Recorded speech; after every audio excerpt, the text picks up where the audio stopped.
Praise the Lord. ஒரு குடும்பத்தை நடத்துறதுக்கு சாமர்த்தியமோ சம்பாதிக்கிற திறமையோ காசு பணமோ இது எல்லாத்துக்கும் மேலே எது தெரியுங்களா முக்கியம்? அபிஷேகம் இருக்கணும். அபிஷேகம் தான் முக்கியம். அபிஷேகம் இருந்தால் அந்த குடும்பம் சூப்பராக இருக்கும். காசு பணம் நிறைய பேர்கிட்ட நிறைய இருக்கும், நிறைய பணம் படித்தவங்களா இருப்பாங்க. ஆனால் குடும்பம் பார்த்தீங்கன்னா சின்ன பின்னமாக செதறி போயிருக்கும்.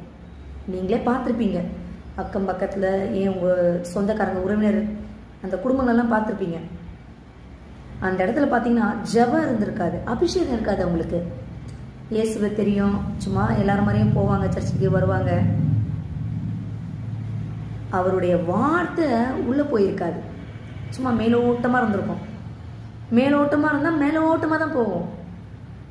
செதறி போயிருப்பாங்க. அவங்க வீட்டில் இருக்கவங்களெல்லாம் சாப்பிட்றதுக்கு கூட எதுவுமே இல்லாமல் நாளைக்கு இங்கே போகலாமா அங்கே போகலாமா அந்த நிலைமைக்கு அந்த குடும்ப உறுப்பினர்கள் தள்ளப்பட்டு இருப்பாங்க. அபிஷேகம் இருக்கணுங்க. ஒரு குடும்பத்தில் 10 பேர் இருக்காங்க, 10 பேரும் தப்பு செய்கிறாங்களா, ஒருத்தங்க அந்த குடும்பத்தில் ஜெபிக்கிறவங்களா இருக்காங்களா, கர்த்தர் அந்த குடும்பத்தை தூக்கிடுவார். கணவன் ஜெபிக்கணும் மனைவிக்காக, மனைவி ஜெபிக்கணும், பிள்ளைகள் ஜெபிக்கணும், குடும்பத்தில் இருக்கவங்க ஒவ்வொருத்தரும் முழங்கால நின்று ஜெபிக்கணும்.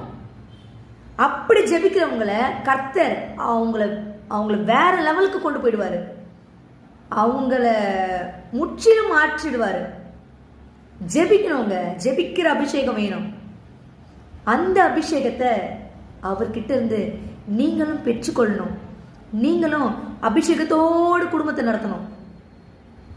அபிஷேகம் இருக்கிற குடும்பம் செதறாதுங்க. யாருமே அந்த குடும்பத்தை என்ன வேணா மனுஷன் முயற்சிக்கலாம், ஒண்ணுமே பண்ண முடியாது அந்த குடும்ப நபர்களை. ஏன்னா அந்த குடும்பத்தில் இருக்கவங்க ஜெபிக்கிறவங்களா இருப்பாங்க. ஆவிக்குரிய ஒரு மனுஷனுடைய குடும்பத்தை கர்த்தர் என்னைக்குமே விட மாட்டார்.